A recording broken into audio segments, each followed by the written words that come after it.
Welcome to the Pen Leader Podcast, where strategic leaders get straight to the topics, strengthening our awareness and sharpening our minds.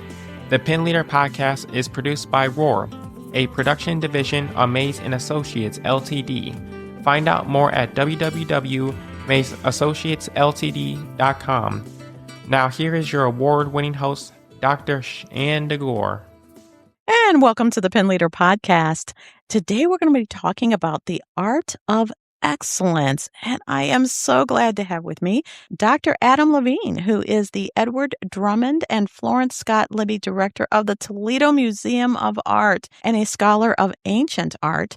Dr. Levine is the 11th and the youngest director of the TMA since its founding in 1901. Dr. Levine's commitment to excellence has earned national recognition for TMA, including the Ohio Museums Association Award for Education and Outreach in 2024, USA Today's 10 Best Reader's Choice Award for Best Art Museum in 2025 and 2026, and he was appointed to the University of Toledo Board of Trustees in September 2024 and is a current Henry Crown Fellow of the Aspen Institute, one of the nation's most prestigious leadership fellowships. He was also recently named to the Apollo 40 2026, a list by Apollo magazine recognizing influential leaders shaping the art world. Under his leadership, TMA launched its most extensive renovation and reinstallation in 40 years, a project designed to modernize infrastructure, enhance accessibility, and present a global and interconnected view of art history. Dr. Levine has grown TMA's operating budget from $15 million to more than $24 million and expanded its endowment by more than $100 million. He's also doubled the acquisitions budget and added more than 1,500 works to the collection. A summa cum laude and Phi Beta Kappa graduate of Dartmouth College, Dr. Levine earned his master's degree with distinction and has a doctor of philosophy and history of art as a Rhodes Scholar at the University of Oxford. And without further ado, I'm so glad to have you here. Hello, Dr. Levine. Hey, Shanda, thank you so much for having me. It's a pleasure to be with you. So there's so much there to just talk about with your experience and what you bring to the museum and your leadership, because this is not a small feat to double.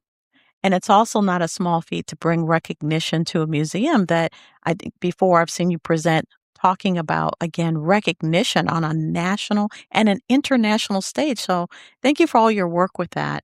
Well, my pleasure. But it's really the team doing the work, right? As I was joking with you before, I just shake hands and kiss babies.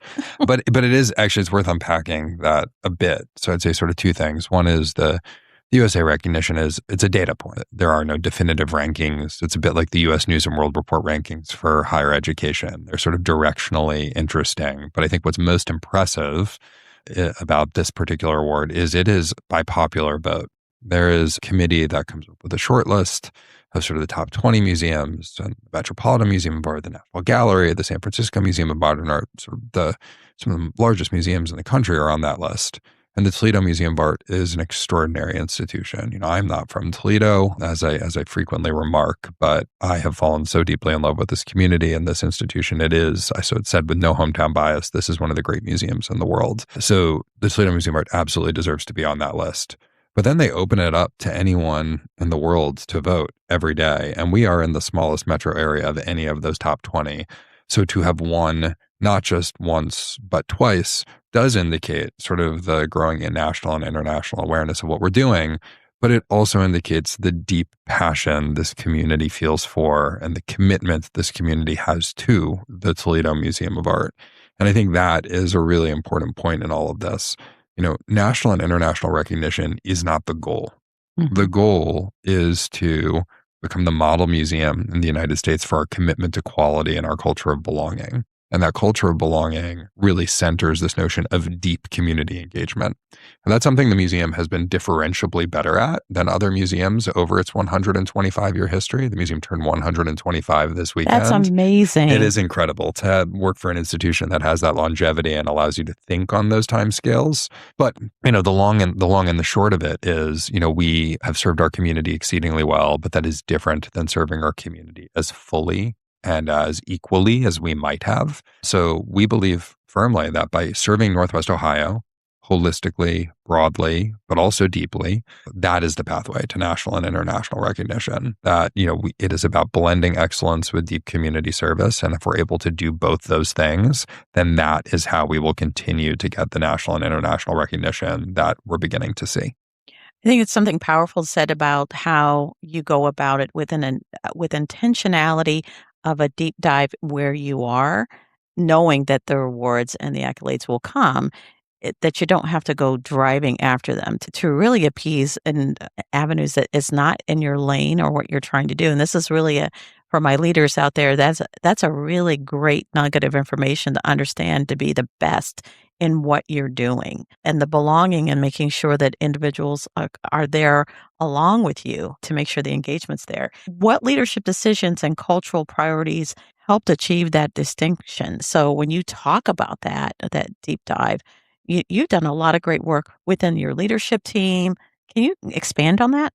Yeah, of course. I mean, I think so. Maybe to take one step backwards to talk about sort of external facing audiences before turning to internally facing audiences. One of the reasons we have an opportunity to be the model museum in the United States, and the corollary to that is one of the reasons why we believe that focusing on our audience holds the potential for national and international significance, also has to do with the fact that Toledo looks like America way more than the coasts do.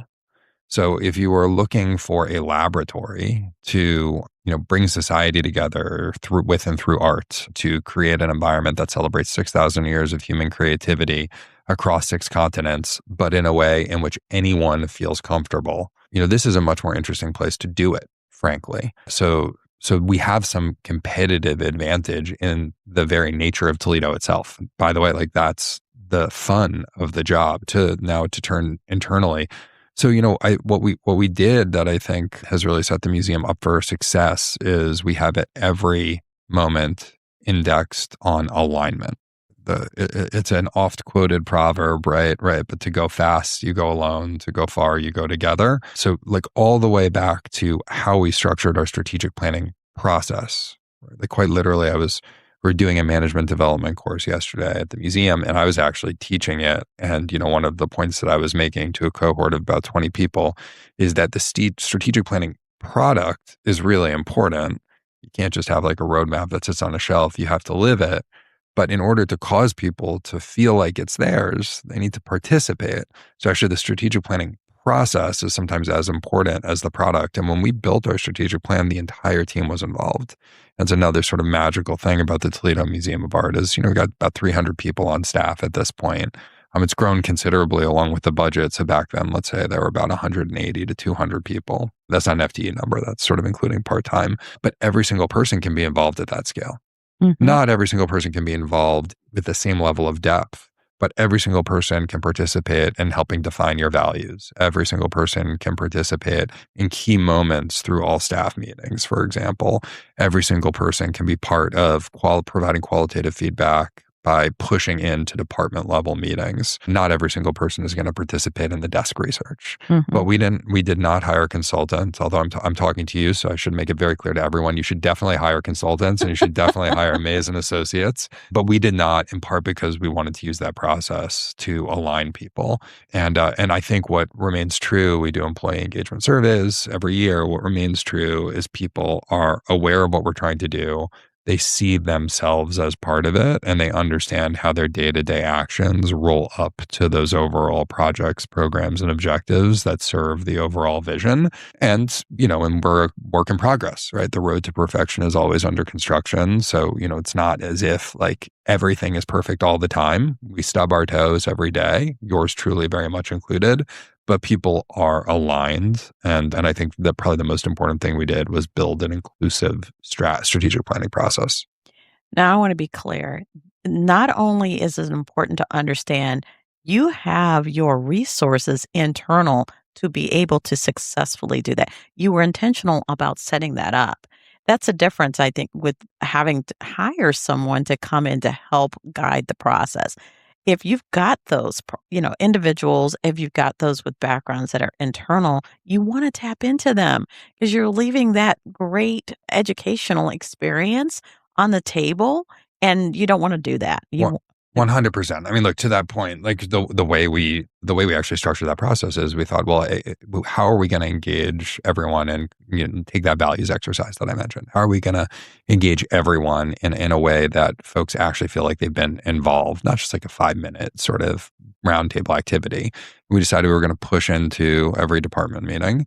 Well, who's going to facilitate that? Well, guess what? Our education department are literally like, that's what they do, right? They facilitate exercises. They come up with interesting sort of curriculum. So they designed the exercise and they then delivered, right? And it was more work for everyone, but it was incrementally more work because you were able to distribute it across a whole department.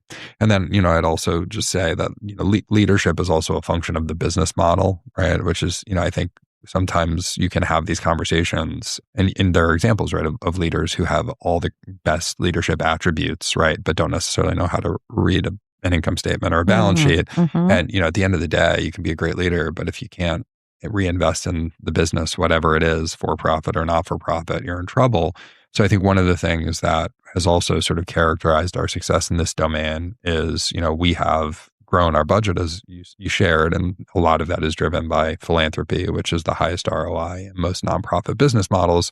But that reinvestment has largely gone into staff. Almost all of it has gone into salaries, benefits, and then brand new verticals, right? So Jennifer McCary is our Chief People, Culture, and Brand Experience Officer, and really sort of, understanding that there's a systematicity that needs to, with which one needs to treat culture. You can talk about culture all you want, but you need to act to activate it. And some of that is through HR, people, and talent. So we revised our performance management system, our check-in process, the competency is, right, made sure that we're living by our values. But, a lot of it is then also figuring out the more nebulous bits of how you reinforce culture every day, right? How you reward, how you identify and hold people accountable for consequences, but how you do that in a way that is coherent, that is transparent. So we really invested in that, right? Like I care a lot about culture, but I also know I'm not like the expert in doing that. So we went out and we hired someone who is an expert in doing that. And that sort of has cascaded through the system. And I just bring that up because you sort of brought up that you need to resource it internally. And I think those are two examples of how we did so. Excellent. Yes, the demonstration of culture, it's interesting because it is a word, and unfortunately, it's turned into more of a buzzword. And so you hear people talking about culture, but really, are they living it? And there's self-assessment that needs to happen. What I also really, truly appreciate is the fact that you are also surveying, which is what I talk to both my large organizations I work with and smaller, that's surveying to make sure that you are still keeping on that self-awareness because it gets you in check. Now, I have seen surveys which are leaning in one direction or another, and I'm like, I don't get involved in that. I'm very objective. But I do know that when you survey well, you keep it up so that you can measure against it to see if you've made improvements.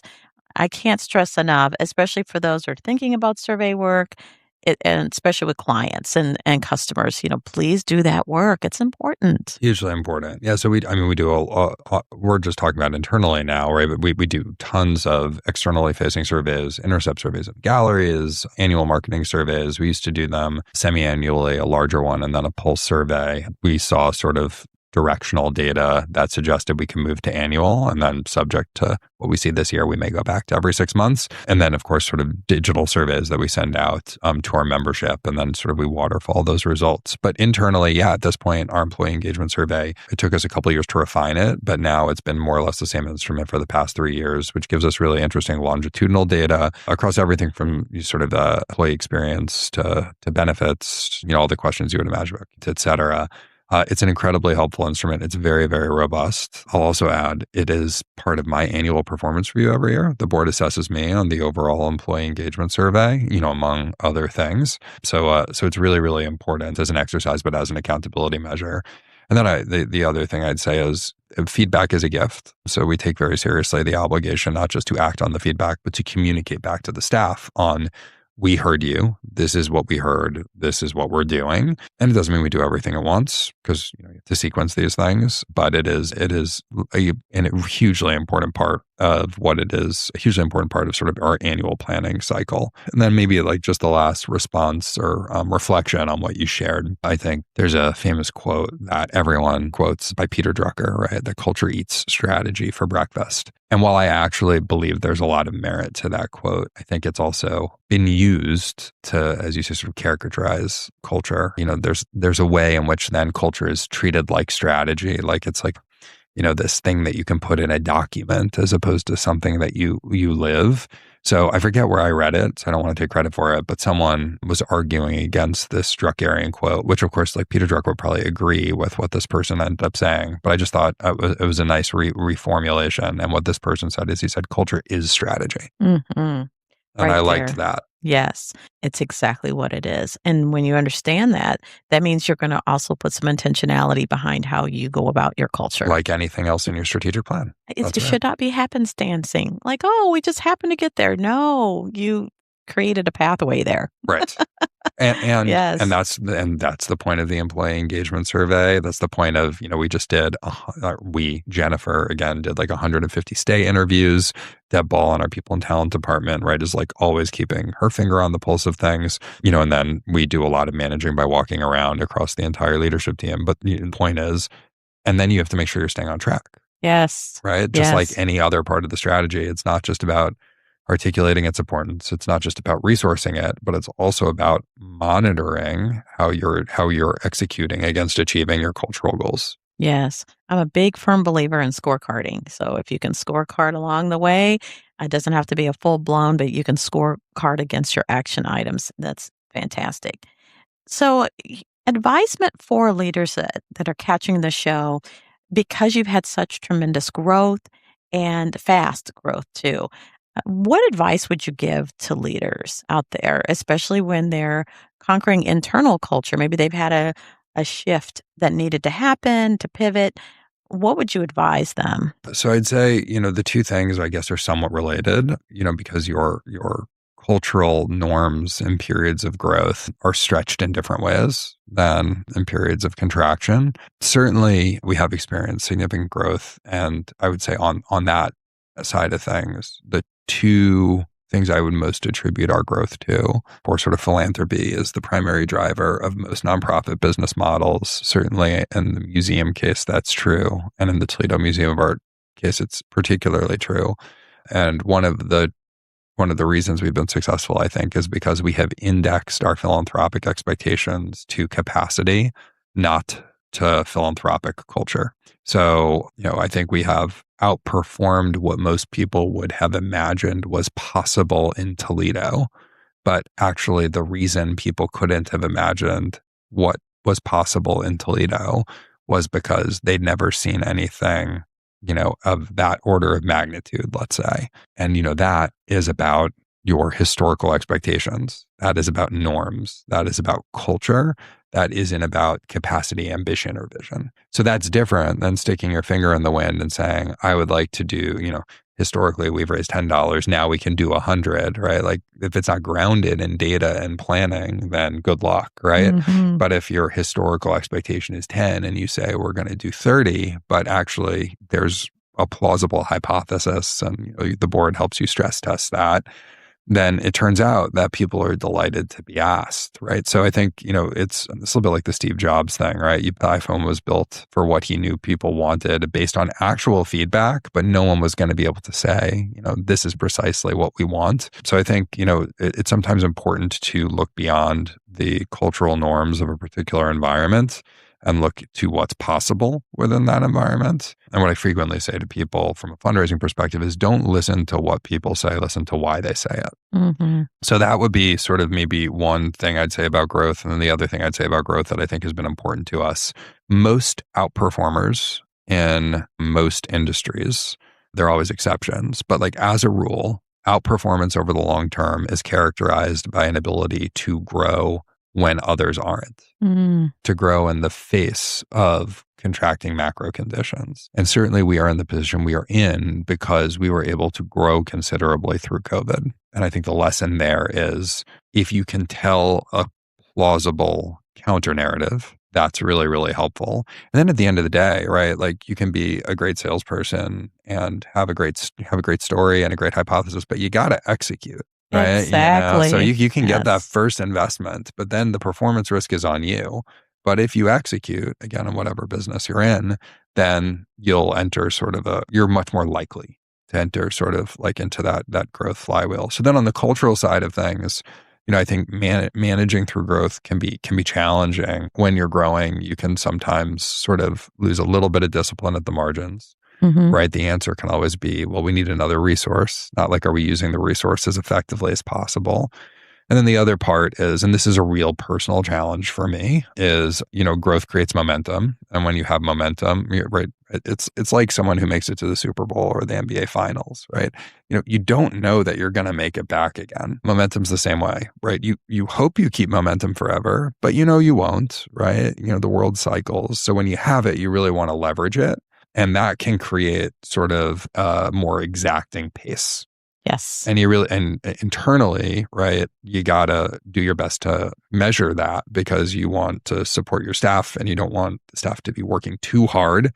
Working hard is different than working too hard. And there's no like science to that, right? That's an art and you're balancing it because everyone also has stuff going on in their lives. There's a bigger sort of story of things happening in the world. So like every moment is different. Every day is different. So you're constantly balancing. And if anyone does have a science to this, I would love for them to like share it with me. But yeah, I think during periods of growth, it's really important to be as close to the staff as possible to, make sure that you are investing in growth. You're moving at the pace of the world at the same time that you're not moving too fast. Well, now I've got actually a fun question for you. These are all fun. What is it that you're reading and what are you watching? So I'm embarrassed to admit that I can't tell you the last time I've read a book cover to cover. Well, let me answer it this way, and then I'll give you a specific answer about reading. It's easier watching, right? For watching, last night my wife and I watched an episode of Your Friends and Neighbors, right? I mean, okay. so we're sort of cycling between like Your Friends and Neighbors, Euphoria, right? A little bit of NBA playoffs when I could get some time. That's not something we really do in my household. So I mostly like follow sports nowadays. Like, my father did, like reading the paper the next day, right? So I'm like very into it, but also not watching it because that's our family time. I think we're waiting on some episodes of Shrinking, right? So watching is easier. Reading, I was really influenced by Nicholas Nassim Taleb's The Black Swan, one of those very powerful intellectually arresting books for me. I'm not the only one in the world, right? It was like a New York Times bestseller. So nothing novel there. But one of the things that he sort of recommended in the book was, to not read the daily news because you're getting reportage and you're not really getting sort of, you can fall victim to trends that don't exist because people are not zooming out. So for a while, I thought I was, doing the right thing by reading like Foreign Affairs and The Economist and still have subscriptions to those. But then COVID happened and, there was no way to lead an organization and not read the daily news. Yes. Right. Because literally everything was changing every day. So I've totally changed my news diet since then and have what I view as sort of like a pretty rounded news diet. So that's what I'll share. So I read the New York Times every day, a few different things, the opinion section to see sort of differing points of view. I read sort of a couple of their online newsletters, the morning deal book, the Tilt, and I come to sort of get a sense of the electoral landscape, which obviously, ebbs and flows depending on where we are in the electoral cycle. Then I read Quartz, which is sort of like a business first sort of news sort of orientation. I read something called the AI Report on what's happening with AI across the world, including on the policy side of things. I read something called Milk Road, which is focused on crypto. I read something called The Hustle, which is focused on news out of Silicon Valley, largely focusing on people from startups. And I read International Intrigue, which is a bunch of sort of ex-diplomats who are writing about their interpretation of what's happening around the world. And I feel like that gives me like a pretty balanced set of views of what's going on. What I watch is more about like having fun with my family, but my reading diet is about trying to get me global perspectives, what's happening. Oh, and I read The Blade, of course, and The Free Press, and The Truth. So all the Toledo papers. Wait a minute. So you are reading. I'm reading a lot of news. I'm sorry, I'm reading a lot of news. You're not reading like from cover to cover in a book, but you're reading almost daily. You're digesting quite a bit of reading. I try to. I'm trying to get a sense of frankly, I'm trying to get a sense of what the global trends are. That's the key. And I'm trying to get a sense of what resonates globally and locally, because programmatically, that's a place for the Toledo Museum of Art to play. Excellent. Well, I can't thank you enough for coming on and just really giving pointers, I think, from a successful way of managing culture within the museum, as well as looking externally and how to stay connected. A lot of great reads right there. Some of those I actually read too. I'm a big fan of Wired. I still read my Wired. And so I think that there's something said about making sure to be eclectic across a number of media channels to make sure to stay informed. I think that was great advice. Thank you so much. Thank you so much for having me, and thanks for everything you do. And we want to say thank you to our listeners. We so appreciate you for sharing the show and liking it. We'd also like to thank our sponsors, Ambrosia's Automotive, your #1 ranked auto repair partner for a number of years in a row. And thank you to our sponsor, Ms. Shannon Roof, Principal, Real Estate Advisor, and Agent Development Coach. And of course, until next time.